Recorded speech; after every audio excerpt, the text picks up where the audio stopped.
Bapa kami yang ada di dalam kerajaan surga, teduhkanlah hati dan pikiran kami dari seluruh ketergesaan kami sepanjang minggu ini, dari seluruh ketidakterangan kami karena mungkin banyak persoalan yang masih mengganggu dalam pikiran kami hari ini. Allah Roh Kudus, lawatlah kami supaya kami boleh menenangkan diri, menundukkan hati dan pikiran kami di depan, di hadapan hadirat Tuhan, supaya kami boleh mendengar di dalam kedalaman hati kami, Tuhan yang secara pribadi berbicara, menjelaskan apa yang Engkau firmankan dari apa yang kami renungkan pada hari ini. Berfirmanlah ya Tuhan. Allah Roh Kudus, terangilah hati dan pikiran kami, supaya kami dapat memahami firman Tuhan dan melakukannya. Di dalam nama Tuhan Yesus kami berdoa. Amin. Shalom. Ya, selamat pagi Bapak Ibu sekalian. Minggu lalu tema kita berbicara tentang living for victory, ya. Bagaimana hidup di dalam kemenangan Kristus. Nah, Saudara, tema kita hari ini berhubungan sebetulnya dengan hal itu, dan sekaligus kita kembali kepada urutan lanjutan dari sebelum Paskah, yaitu kita membahas Matius 5, dan mari kita baca bersama Saudara sekalian Matius 5 ayat 13 sampai dengan ayat yang ke-16, ya. Matius 5 ayat 13 sampai 16, saya akan bacakan ayat ganjil, ayat genap Bapak Ibu sekalian. Kamu adalah garam dunia. Jika garam itu menjadi tawar, dengan apakah ia diasinkan? Tidak ada lagi gunanya selain dibuang dan diinjak orang.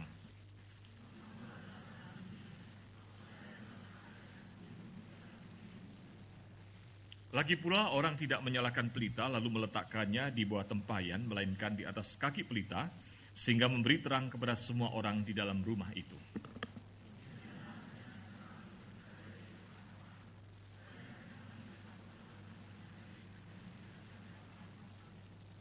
Amin. Kamu adalah garam dunia. Kita, saudara dan saya, kata Tuhan Yesus, adalah garam dunia.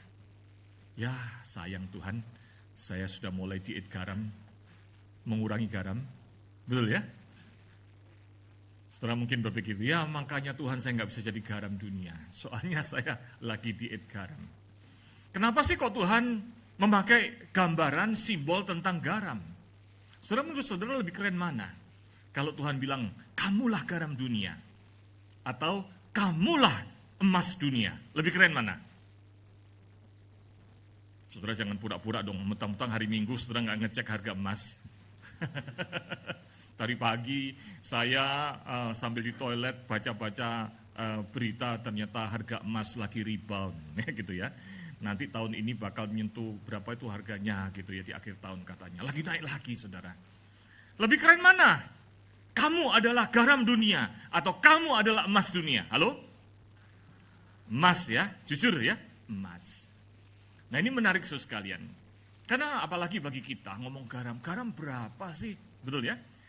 Coba 1 gram garam harganya berapa? Halo? 1 gram loh, bukan 1 bungkus. 8 perak kata Bu Mary. Nggak ada yang pernah mikirin, betul nggak? Murah. Kalau 1 gram emas berapa? Oh, langsung banyak yang jawab. Betul nggak, saudara? Saudara, ini menarik. Tapi kalau kita kembali kepada realita di zaman Tuhan Yesus sekalian, garam itu adalah sesuatu yang bernilai. Memang secara nominal harga tidak sama dengan emas. Tapi memiliki nilai yang begitu penting dan tinggi karena memiliki peran penting buat perdagangan dan kehidupan manusia. Saya mencoba di dalam research ini mencari berapa sih harga garam sekarang di Israel, lalu dibandingkan dengan upah harian di Israel hari ini, lalu dibandingkan dengan upah harian pada zaman Tuhan Yesus, lalu kemudian harga garam itu berapa menurut catatan sejarah di waktu itu. Kurang lebih harga garam pada waktu itu kalau dibandingkan dengan cara begitu, nilainya adalah kurang lebih antara 10 sampai 30 kali lipat. Jadi lumayan mahal walaupun tidak seperti harga emas. Mengapa penting saudara sekalian? Karena pada waktu itu belum ada teknologi untuk pengawetan, tidak ada kulkas, tidak ada yang lainnya. Maka kalau ada hasil perikanan, daging dan sebagainya itu, untuk diawetkan salah satu dan yang utama di dalam pengawetan itu adalah pakai garam, makanya ikan asin itu awet, betul nggak? Kalau enggak ya busuk. Memang berguna buat rasa, tetapi garam itu sekalian juga berguna buat pengawetan, dan juga ketika bicara efeknya buat tubuh, garam itu berguna untuk metabolisme tubuh, untuk kekuatan otot bisa bergerak. Saya masih ingat sekalian ketika mami saya masuk usia 83-84 tahun, dalam kondisi sakitnya sempat dia itu tekanan darahnya tinggi, tapi dokter memberikan saran untuk minum kapsul garam. Wah, kami bingung kan, dok, yang benar aja kan mami darah tinggi, minum kapsul garam, mamimu lemes. Lalu kemudian kita ke apotek, dan di apotek saudara sekalian, untung tukang obatnya, apotekernya itu baik. Lihat wajah saya melas gitu ya, kayak orang nggak mampu gitu kan. Dia bilang, Pak ngapain beli kapsul garam ke kami? Beli kapsul kosongannya aja, isinya sama kok, garam dapur. Saya bilang, garam dapur beneran? Mami saya tekanan darahnya lumayan tinggi, disuruh minum kapsul garam 2 kapsul. Saudara, akhirnya saya bilang, ya pilih yang murah, betul nggak? Belilah kapsul kosongan diisi garam di rumah, lalu kemudian diminumkan. Dan memang jadi segeran. Jadi garam itu sekalian, memang saya pernah bertemu beberapa orang yang dirawat di rumah sakit, lemes nggak bisa bergerak karena kekurangan garam, baik kalium maupun natrium. Jadi sekalian, dari zaman lalu, dari 8.000 tahun yang lalu, garam itu sudah dipakai untuk pengawetan, nggak ada kulkas dan sebagainya. Maka kalau hasil peternakan dan perikanan begitu banyak, itu akan sia-sia. Maka garam jadi penting, harganya penting. Demikian juga buat tubuh itu penting. Maka harganya secara nilai memang tidak seperti emas, tapi memiliki nilai esensial yang dibutuhkan. Dan harganya itu menjadi mahal karena garam itu ditambang di tempat-tempat yang khusus, tidak bisa seperti di Indonesia asal minggir laut bisa hasilkan garam, betul ya? Di pegunungan susah garam. Sehingga kadang-kadang garam itu harganya 33 kali lipat, bahkan bisa begitu pada masa itu. Ketika harus diangkut. Makanya ada istilah jalur garam. Bukan hanya jalur sutra, saudara. Ya, di Timur Tengah ada yang namanya jalur garam. Bahkan saudara sekalian kalau kita lihat dalam catatan sejarah, masih di abad ke-19, bahkan sudah di abad ke-19, saudara. Di Amerika, di kota yang namanya San Elisario, dekatnya El Paso, di Texas, saudara. Itu terjadi perang 1866 sampai 1877, berarti 10 tahun perang, disebut dengan Perang Garam El Paso, yaitu perang gara-gara rebutan danau sumber garam. Nggak jauh-jauh, harus ke Amerika. Maka di zaman VOC di Minangkabau terkenal pemberontakan garam. Karena VOC pada tahun 1727 lalu menghentikan jalur garamnya orang Indonesia. Maka terjadi pemberontakan, karena itu garam itu penting. Nah, kalau gitu bernilainya.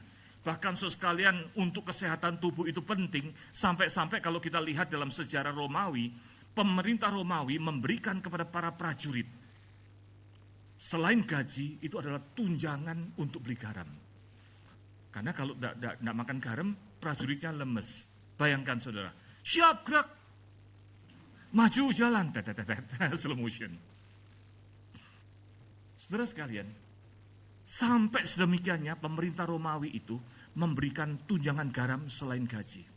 Makanya tunjangan garam itu bahasa latinnya sal. Maka kemudian tunjangan garam itu disebut salarium. Dan kemudian dari bahasa Latin diadopsi ke dalam bahasa Inggris menjadi salary. Saudara, ini sudah tanggal berapa? Sudah terima salary? Kalau sudah tahu, salary itu asalnya dari salarium yang artinya uang garam. Bukan uangnya dari garam, uang subsidi untuk beli garam. Saudara mau pakai salary saudara buat beli garam semuanya? Nanti bloodrik, apa itu bloodrik itu bahasa Perancis. Darah tinggi. Kalau gitu, ketika Tuhan Yesus berbicara tentang kamulah garam dunia, Tuhan Yesus berkata tentang sesuatu yang bernilai esensial, bukan soal kemilaunya. Emas itu berharga karena menjadi simbol kekayaan dan kemewahan. Tapi garam itu berharga karena diperlukan untuk hidup sehari-hari. Betul ya? Saudara, kenapa dipakai garam? Karena Tuhan Yesus itu tidak memanggil kita untuk menjadi emas yang berkilau, menjadi sombong, kelihatan kita itu luar biasa bernilainya.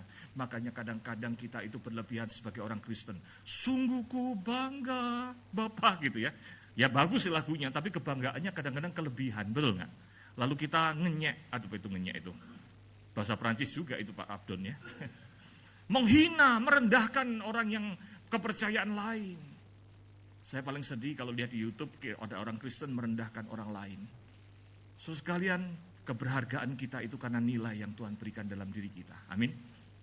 Dan Tuhan tidak memanggil kita menjadi emas yang berkilaunya, tetapi dalam hal ini, dalam ayat ini adalah menjadi garam yang dibutuhkan sehari-hari, menjadi satu kebutuhan esensial buat hidup dunia ini. Makanya saudara sekalian kemudian firman Tuhan berkata begini, kamu adalah garam dunia. Nilaimu adalah ketika kamu masih asin, ketika kamu betul-betul memiliki sifat sesuai garamnya itu, itulah kamu menjadi bernilai. Tapi ketika kamu kehilangan asinmu, menjadi tawar, kehilangan sifat aslimu, yang harusnya dimiliki oleh anak Tuhan, maka kamu menjadi dibuang dan diinjak orang. Setelah memang terjadi perdebatan dari para penafsir, apa sih yang dimaksud dengan garam yang tawar itu? Ada yang mengatakan memang di dekat Laut Mati itu ada batu-batuan di dekat tambang garam yang mirip garam, tapi kalau diisep tidak ada rasa asinnya, kayak batu aja. Sehingga kemudian yang itu nggak dipakai. Tapi ada hal yang lain yang dijelaskan oleh penafsir lain. Tetapi yang penting adalah begini saudara sekalian, bahwa garam itu walaupun bernilai hari itu, kalau sampai suatu peternak atau nelayan menemukan bahwa garamnya sudah membusuk, sudah nggak bisa dipakai, maka garamnya itu tidak bisa dibuang sembarangan. Karena kalau dibuang di kebun, garam itu membuat tanahnya jadi nggak subur. Terlalu asin, jadi terbakar tanamannya. Maka yang dilakukan oleh orang-orang ketika menemukan garam, stok garamnya itu sudah rusak, maka garam itu adalah satu-satunya yang paling bagus malah digunakan untuk ditaburkan di jalanan. Setelah jalanan dahulu bukan aspal. Ada jalanan-jalanan setapak yang tumbuh rumput liar yang kalau jarang dijalani, rumputnya banyak, kehilangan arah jalannya, betul nggak? Susah diterabas lagi. Maka garam-garam itu ditaburkan di situ supaya rumput-rumput liar tidak tumbuh. Kalau orang Indonesia ditaburkan garam supaya nggak ada ular, betul ya? Padahal ularnya senang sekali asik asin begitu ya. Kalau ini adalah tujuannya supaya bukan tidak ada ular, supaya tidak tumbuh lagi. Maka kemudian jalanannya kemudian tidak ada yang mengganggu, tidak ada rumput yang mengganggu, bisa jalan baik. Dan disitulah garam itu diinjak-injak.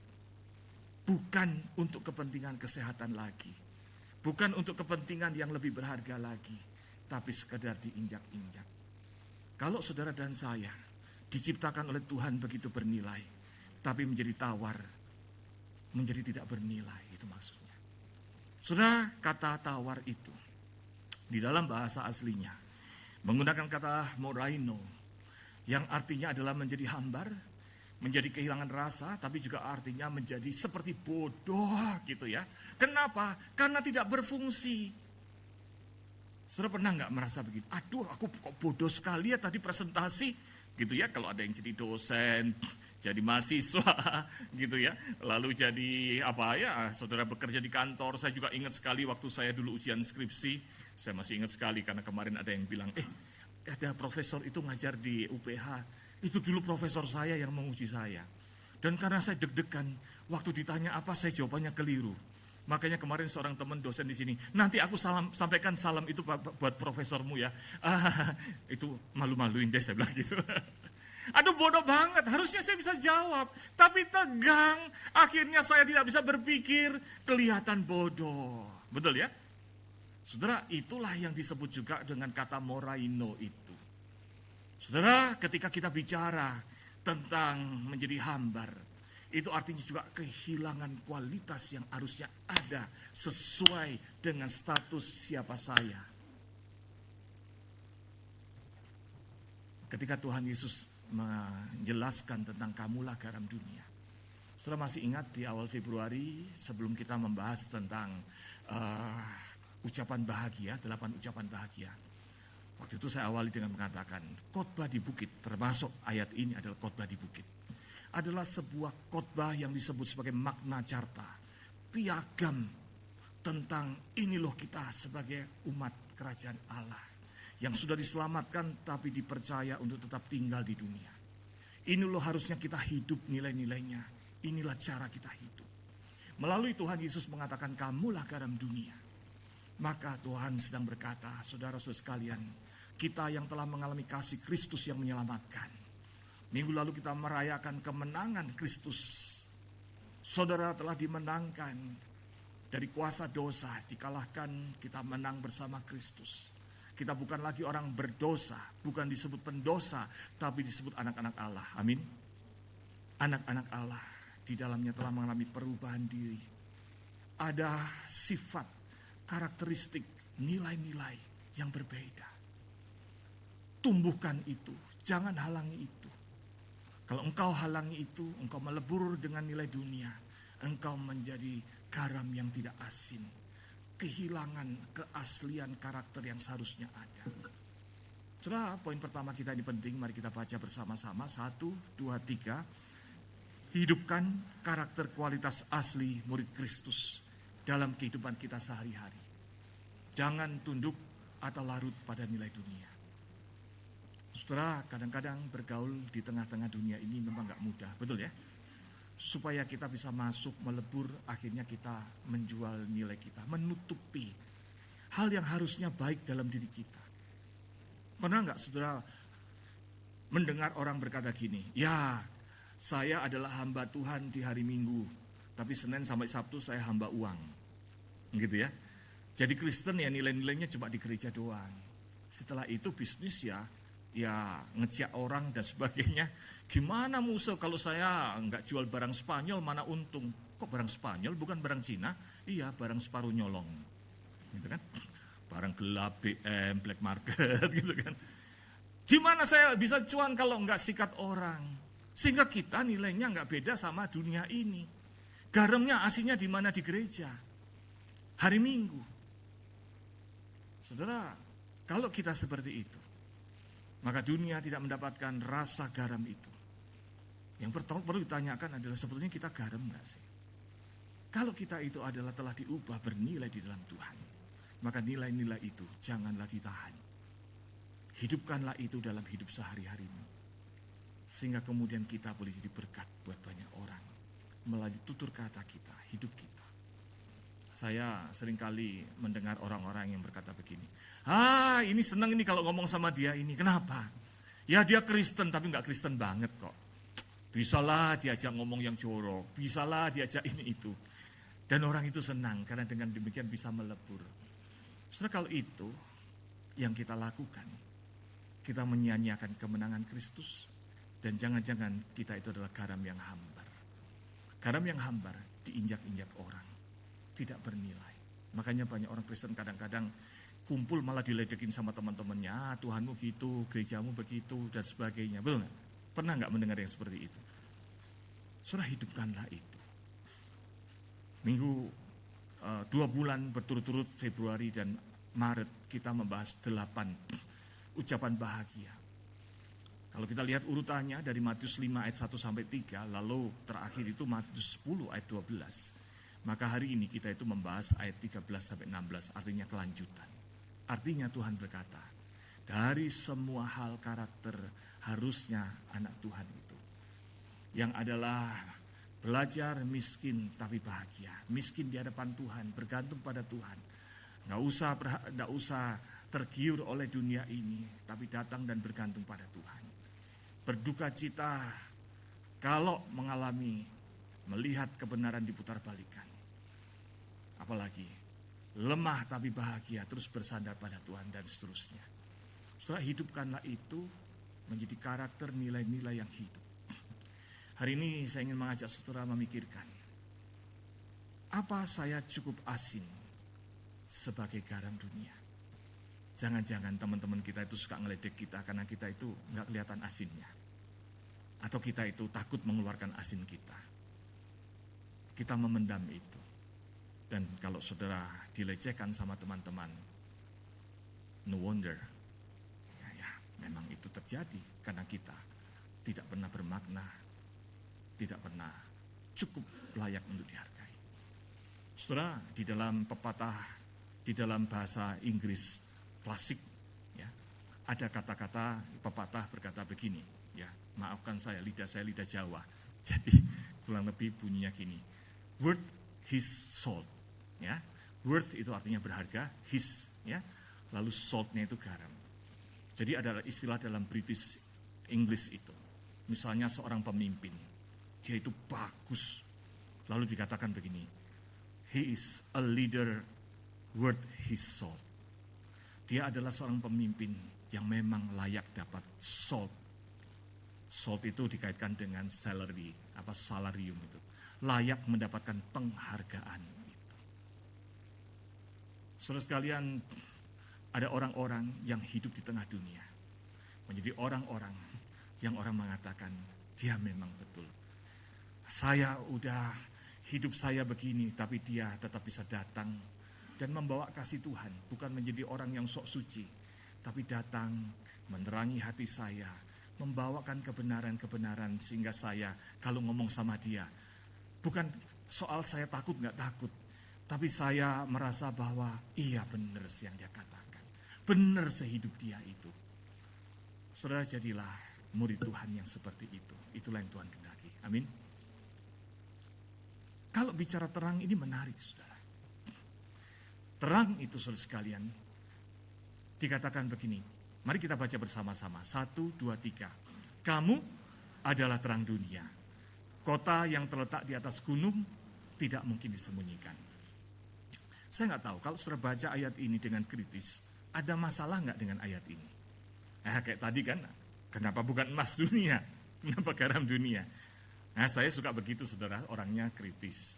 Kalau kritis akhirnya gali Alkitab itu lebih dalam, bisa dapat banyak berkatnya. Kalau saudara membaca ayat ini, kira-kira ada masalah nggak dengan kalimat ini? Kamu adalah terang dunia. Masalah nggak?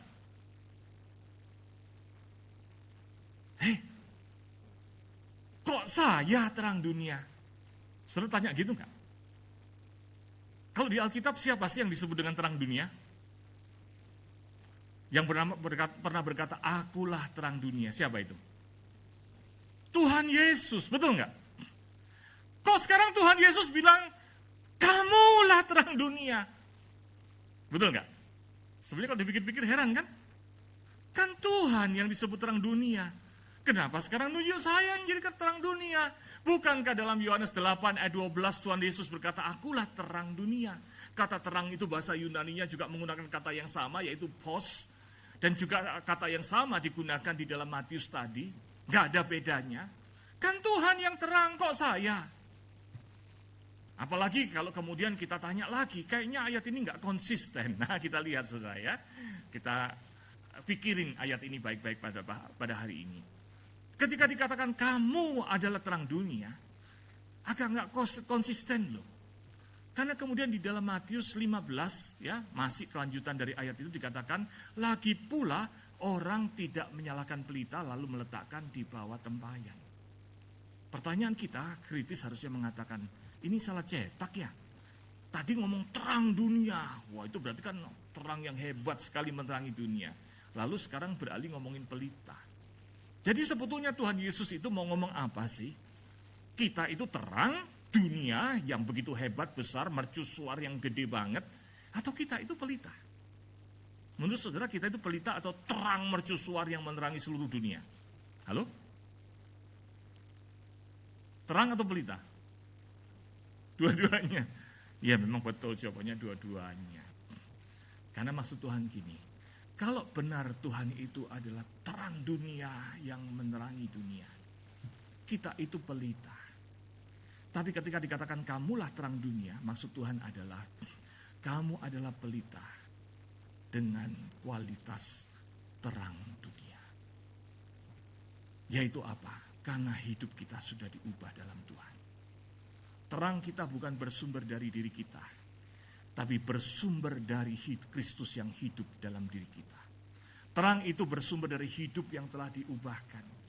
Sehingga tetap menjadi terang-terang kecil, yaitu pelita-pelita, tetapi kualitasnya menyatakan kasih dan kebenaran Kristus Yesus. Amin. Saudara, kalau gitu pertanyaannya adalah bagaimana caranya? Bagaimana caranya menjadi terang dengan kualitas terang Kristus Yesus itu?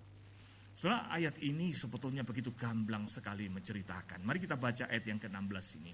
1, 2, 3. Demikianlah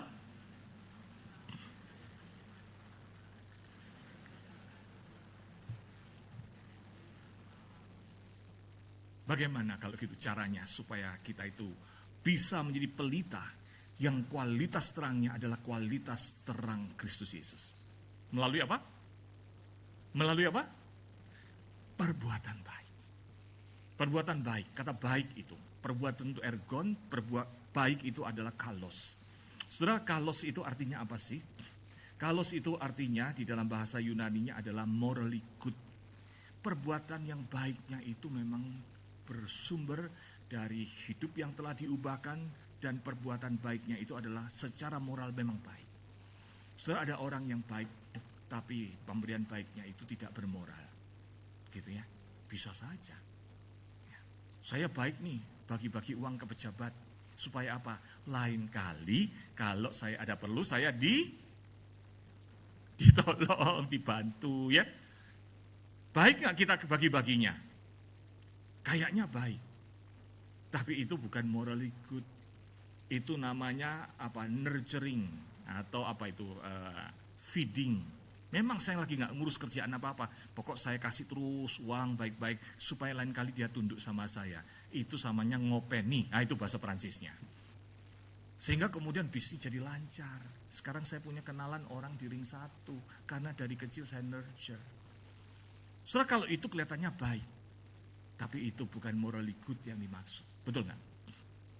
Saudara sekalian, ini adalah kebaikan yang muncul dari sifat asli kita yang telah diubah ini. Saudara, baik itu artinya indah, unggul, terkemuka, berharga. Dan ketika orang mengalami kebaikan kita itu, tujuannya bukan transaksi supaya kita juga dibaikin. Tapi melalui kebaikan kita, orang kemudian melihat ya puji Tuhan ya, luar biasa. Saudara, kalau kita lihat ya di YouTube, pernah juga ada acara-acara yang bedah rumah gitu ya. Ketika orang tiba-tiba didatengin, dikeruduk rumahnya yang jelek, diubah, dia diculik, ditaruh di hotel, rumahnya dibenahi, direnovasi. Pernah lihat nggak itu acara itu? Hah? Nggak pernah? Saudara nonton apa sih? Pernah ya lihat itu ya? Orang yang miskin rumahnya jelek, rewot, tanah, gedek, apa itu gedek itu? Bambu yang dianyam. Lalu kemudian diculik, tinggal di hotel yang bagus, itu aja udah senang.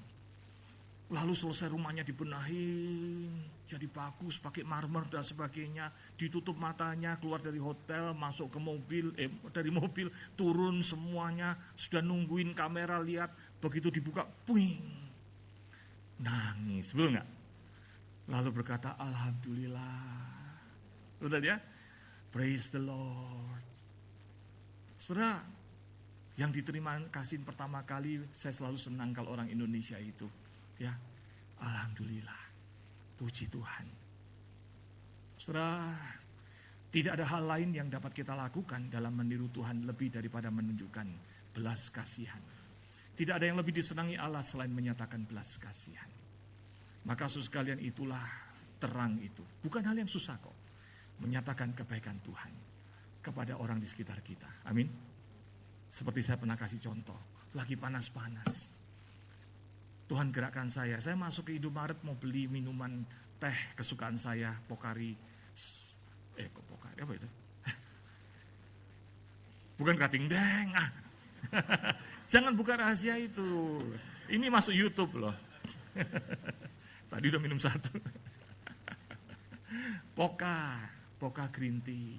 Ya bukan karena ini mau promosi, bukan. Itu kalau panas-panas saya kadang nyari itu, atau kalau enggak Pocari Sweat, ya kan. Nah hari itu saya masuk, saya beli 1, maksudnya mau saya minum sendiri. Tapi begitu saya keluar dari mobil, ada satpam, hitam kemerahan, bukan hanya hitam aja, kemerahan, udah kejemur panas. Lalu nyapa saya, udah gitu nyapanya, selamat siang Pak Petrus. Wah, ini satpamnya Indomaret sampai kenal saya, berarti langganan. Tahu nama lagi.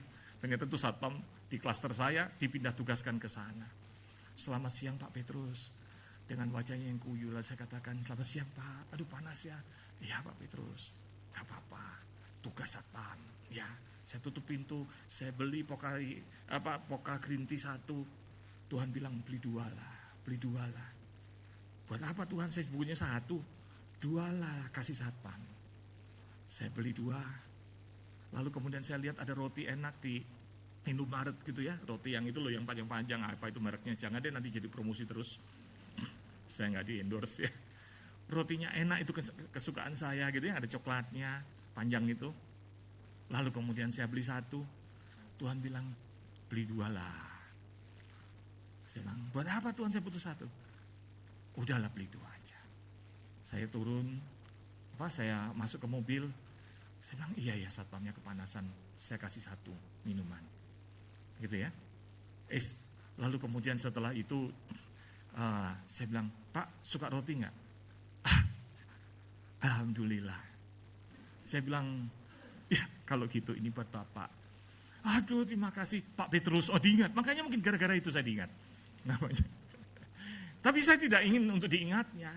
Tapi memang lihat orang panas membutuhkan kebaikan-kebaikan kecil yang konkret yang bisa kita lakukan. Habis gitu saya lanjutkan mobil saya, masuk ke klaster saya, baru membuka botol sambil nunggu pelalang dibuka, satpam menyapa lagi. Selamat siang Pak. Saya lagi mau buka loh. Lalu kemudian saya pikir, ya Pak selamat siang. Tuhan bilang, kasih aja ke satpam. Tuhan, ini tinggal 1, tadi beli cuma 2. Betul ya? Yang pertama udah baik nggak? Saudara ngomong baiknya, pendeta sendiri nggak dibilang baik. Baik nggak? Baik, saya butuh validasi saudara. Lalu kemudian saya katakan, Tuhan ini kan mau saya minum, dari tadi di jalan dari Jakarta saya udah kepanasan butuh ini. Kasih aja ke satpam. Kalau kamu mau bikin, kan kamu mau masuk rumahmu, udah di klaster rumahmu. Kalau kamu mau bikin teh 1 galon pun kamu bisa, betul nggak? Iya sih. Lalu saya katakan, Pak ini buat Bapak. Wah, alhamdulillah terima kasih Pak. Saya pikir ada 1 lagi apa? Roti. Ya udahlah saya kasih sekalian. Saudara, kita meninggalkan jejak-jejak sukacita. Padahal itu adalah bantuan konkret yang nggak seberapa, betul nggak? Yang Tuhan bilang, bukan menjadi terangnya dunia ini. Neraktir seluruh satpam di Karawaci, nggak sanggup saya. Apalagi menjadi naktir seluruh satpam di dunia, mati aku. Betul nggak? Tapi ketika saudara bisa berbagi kebaikan konkret kecil-kecil itu kepada sesama, orang merasakan kasih Tuhan. Itulah kita telah menjadi terang dunia. Amin. Mari kita baca bersama poin terakhir ini. 1, 2, 3. Lakukan kebaikan praktis dengan kualitas terang Kristus dalam kehidupan sehari-hari, sehingga orang memuliakan Tuhan. Amin. Saudara sekalian, itulah sebabnya Jimmy Carter yang pernah saya ceritakan, presiden yang saya banggakan itu, yang sudah meninggal itu. Saudara sekalian, dia berkata dalam kesederhanaannya, saya ini hanya memiliki 1 kehidupan, dan itu adalah 1 kesempatan untuk membuatnya berarti. Iman saya menuntut bahwa saya melakukan apapun yang bisa saya lakukan, dimanapun saya berada, kapanpun saya bisa, selama saya bisa, dengan apapun yang saya miliki, untuk mencoba membuat perbedaan. Saudara, kalimat ini indah sekali. Dan kita bersyukur orang yang seperti ini, Tuhan berikan kesempatan hidup 100 tahun. Dia menjadi guru sekolah minggu dari usia 17 tahun. Bahkan ketika dia jadi presiden Amerika tetap mengajar sekolah minggu. Selesai dari presiden masih ngajar sekolah minggu sampai usia 95. Lalu kena cancer 5 tahun, umur 100 tahun lebih, 1-2 bulan. Dia kemudian meninggal dunia. Hidupnya yang 1 kali dipakai untuk sepenuhnya kemuliaan Tuhan. Amin. John Stott waktu datang ke Indonesia tahun 80-an waktu khotbah dia berkata begini, bila malam hari rumah menjadi gelap, jangan tanya mengapa rumah jadi gelap. Tanyakan di mana pelitanya. Bila dunia sekitar kita rasanya gelap, banyak orang jahat, banyak hal-hal yang ini. Jangan tanyakan mengapa dunia ini kok tambah gelap. Ya memang kalau malam hari tambah gelap, betul ya. Memang dunia ini ya tambah rusak. Yang perlu ditanyakan adalah di mana pelitanya itu. Di mana saudara menempatkan diri di tengah-tengah kegelapan itu. Menjadi terang atau menjadi ikutan gelap. Makanya firman Tuhan kata, terang itu, pelita itu tidak disembunyikan di bawah tempayan. Pelita itu adalah ditaruh di atas tiang supaya bisa menerangi. Dengan terang yang kecil, tapi kualitas terang kasih Kristus. Demikianlah hendaknya terangmu bercahaya. Dan orang melihat perbuatan baik yang kecil, konkret, sehingga mereka memuliakan Tuhan. Rekan-rekan, tanyakan dalam hatimu, kebaikan praktis apa yang selesai kebaktian ini sudah mau lakukan? Mau beli pokar green tea, bagi roti, bagi permen, ada satpam banyak di bawah, di rumah saudara ada pembantu. Do your best practically yang bisa dilakukan. Biarlah orang memuliakan Tuhan. Sengaja saya kasih lambang home, nanti teman-teman yang sudah ikut home group, bahaslah ini dengan lebih dalam. Mari kita berdoa. Tuhan Yesus, sempurnakanlah firman Tuhan yang telah kami dengar hari ini, supaya kami tidak terjebak kepada melihat firman Tuhan sebagai pengetahuan. Tetapi firman Tuhan adalah tuntunan yang Tuhan ingin kami praktis, kami praktekkan dalam hidup sehari-hari, konkret. Bisa kok, banyak hal yang kecil yang bisa berdampak. Tuhan tolong pakailah kami untuk maksud kemuliaan Tuhan menjadi garam dan terang dunia. Di dalam nama Tuhan Yesus kami berdoa.